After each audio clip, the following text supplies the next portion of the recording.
Price Lord. எல்லாருக்கும் சோத்திரம். பிரியமானவர்களே, இந்த ஜீசஸ் எயிட்டு கால் வழியாக பார்க்குற என் சகோதர சகோதரிகளுக்காக கத்தரை சோத்திருக்கிறேன். பிரியமானவர்களே, என்ன ஃபேனை காமிச்சிட்ருக்காங்க அப்படின்னு நீங்கள் நினைக்கலாம். காலையிலேருந்து நான் எழுந்து வேகமாக வேலை பார்க்கணும், வீட்டை க்ளீன் பண்ணணும், மாப்பு போடணும், லெட்டின் பாத்ரூம் கழுவணும் அப்படின்னு நினச்சிட்டு இருந்தேன். பார்த்தாக்கா வானம் அப்படியே டிம் ஆயிடுச்சு. டிம் ஆன உடனே நானும் டிம் ஆகிட்டேன். எனக்கும் என்னாச்சுன்னா சோர்வாயிட்டேன். சரி நம்ம பைபிள் படிக்கலாம். கொஞ்ச நேரம் பைபிள் படிச்சுட்டு நம்ம கொஞ்ச நேரம் படுத்து எழுந்து என்ன பண்ணலாம், மத்தியானத்துக்கு மேலே வீட்டெல்லாம் க்ளீன் பண்ணி துடைச்சிட்டு நம்ம வேலை பார்க்கலாம் அப்படின்னு நான் நினச்சிட்டு இருந்தேன். படிச்சுட்டே இருக்கேன், கரண்ட் ஆஃப் ஆகி இவ்வளோ நேரம் ஆயிடுச்சுங்க. அரை மணி நேரத்துக்கு மேலே ஆயிடுச்சு. எனக்கு என்ன சொல்கிறதுனே தெரியல. கரண்ட் ஆஃப் ஆனோடனே தூங்கலான்னு படுத்தா தூக்கமே வரல. என்ன செய்யுதுன்னே தெரியல. அப்புறம் யோசித்தேன், என்னடா இது அரை மணி நேரம் கரண்ட் இல்லைனோன்னே நம்மளால் என்ன பண்ண முடியல, படுத்து தூங்க முடியலையே அப்படின்னு சொல்லி நான் யோசிக்க ஆரம்பித்தேன். இன்றைக்கி நிறைய பேர் தன்னுடைய படிப்பு, தன்னுடைய வேலை, தன்னுடைய வருமானம், தன்னுடைய திறமைகளை குறித்து மார்த்தட்டி கொள்ளுகிறார்கள். அதுக்கெல்லாம் மூலாதாரம் எது அப்படின்னு நான் யோசித்தேன். பிரியமானவர்களே, இந்த ஃபேனை விட்டுருங்க. இந்த ஃபேன் ஓடுறதுக்கு மூலாதாரம் எது அப்படின்னு பார்த்தீங்கன்னா கரண்ட்டை கண்டுபிடித்த இந்த தாமஸ் ஆல்வா அவர் கண்டுபிடிக்கலைன்னா இந்த தேசம் எப்படி இருந்திருக்கும்னு நான் யோசித்தேன். 100 வருஷம் முன்னாடி, ஒரு வேளை இது 100 வருஷமாக இருக்கலாம் கண்டுபிடிச்சி. நான் எனக்கு சரியாக தெரியல. 100 வருஷம் இருக்கலாம் கண்டுபிடிச்சது, இந்த கரண்ட்டை கண்டுபிடிச்சி. இல்லை அதுக்கு கம்மியாக இருக்கலாம்.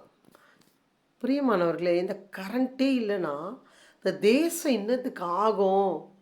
எல்லாரும் மக்கு சாம்பிராணியே இருந்திருப்பாங்க. எப்படி இருந்திருப்பாங்க? மாடு ஓட்டிக்கிட்டு, ஆடு ஓட்டிக்கிட்டு, கோழி மேய்ச்சிக்கிட்டு, கழனி விவசாயத்தை பார்த்துக்கிட்டு, இல்லை மாட்டு வண்டி ஓட்டிக்கிட்டு அப்படி இருந்திருப்பாங்க. பிரியமானவர்களே, இந்த இந்த உலகமே இயங்கிறது காரணம், வளர்ச்சிக்கு உண்டான காரணம் என்ன அப்படின்னு நான் யோசித்து பார்த்தா கரண்ட் இல்லைன்னா ஃப்ளைட்டு ஓடாது, லைட் இருக்காது, ஃபேன் இருக்காது, கார் இருக்காது, ட்ரெயின் இருக்காது, எதுவுமே பார்க்க முடியாதுங்க. எதுவுமே பார்க்க முடியாது. ஆனால் பழைய ஏற்பாடு புஸ்தகத்தில்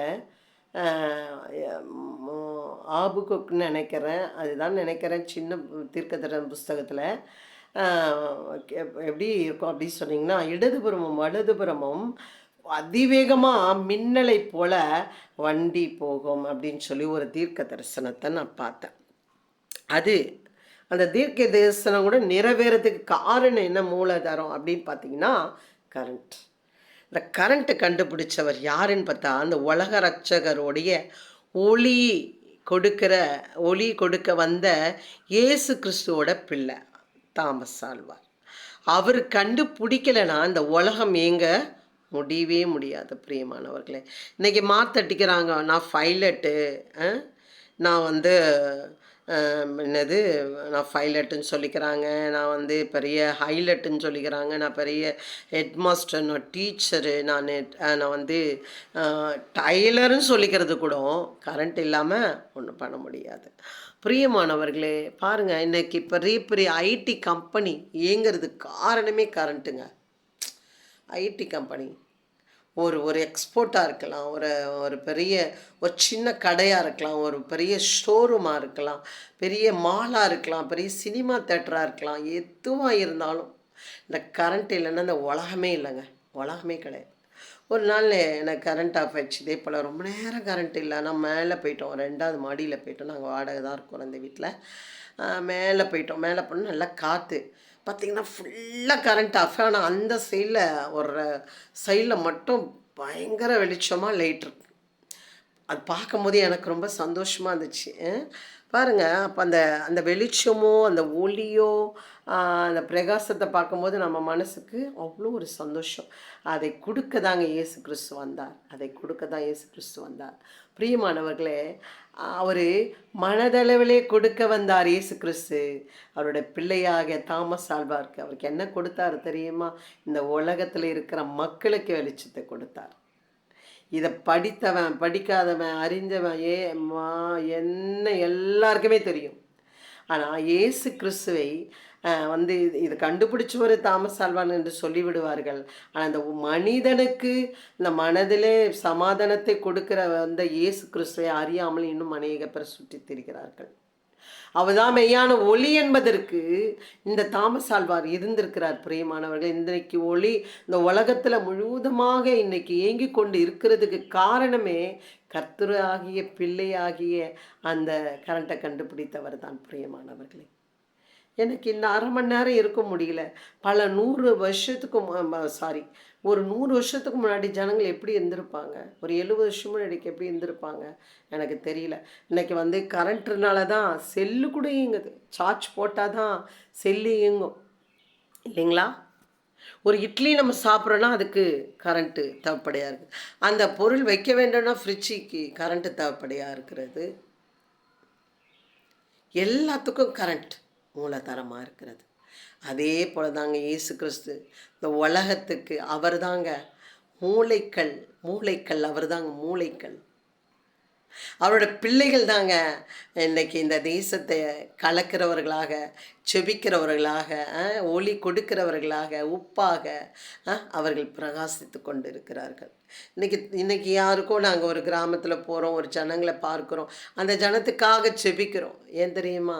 அவர்களும் இப்படிப்பட்ட ஒளியை பார்க்க வேண்டும் என்று. இந்த ஒளி நம்ம இருக்கிற வரைக்கும் நம்ம அனுபவித்து மரித்து போகலாம்.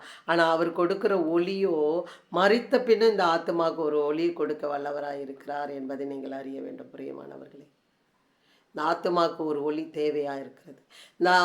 இந்த ஆத்மாவுக்கு ஒரு இளைப்பாறுதல் தேவையாக இருக்கிறது. இந்த ஆத்மாவுக்கு ஒரு வாழ்க்கை இருக்கிறது என்று அறிந்து கொள்ளுங்கள். என்னால் இருக்க முடியல. அரை மணி நேரம் 3/4 மணி நேரம் ஆகிப்போச்சு. இப்போ பாருங்கள், இதுலேயே நம்மளால் வாழ முடியல, கொஞ்ச நேரம் கரண்ட் இல்லைன்னா வாழ முடியலன்னா மரித்த பின் நரகத்துக்கு போகிறதுக்கு யாராவது ஆசைப்படுவார்களா? நல்லா யோசிச்சு பாருங்கள். யாராவது யோசிச்சு பாருங்கள். மரித்த பின்னும் ஒரு வாழ்க்கை இயேசு கிறிஸ்து கொடுக்கிறார். அதுக்காக தான் சிலுவை சுமந்து ஜீவனை தந்து ரத்தம் சிந்தினார். இந்த வாழ்க்கையை நம்மளால் கொஞ்ச நேரம் கரண்ட் இல்லைன்னா வாழ முடியலன்னா மரித்த பின்பு ஒரு வாழ்க்கை இருக்கிறது. ஒன்று மரணம், ஒன்று பாதாளம், ஒன்று பரலோகம். நீங்கள் எதை சூஸ் பண்ண போகிறீர்கள் என்று சிந்தித்து செயல்படுங்கள். கர்த்தர் கண்டிப்பாக உங்கள் வாழ்க்கையை ஆசீர்வதிக்க வல்லவராக இருக்கிறார். Amen. God bless you. Hallelujah.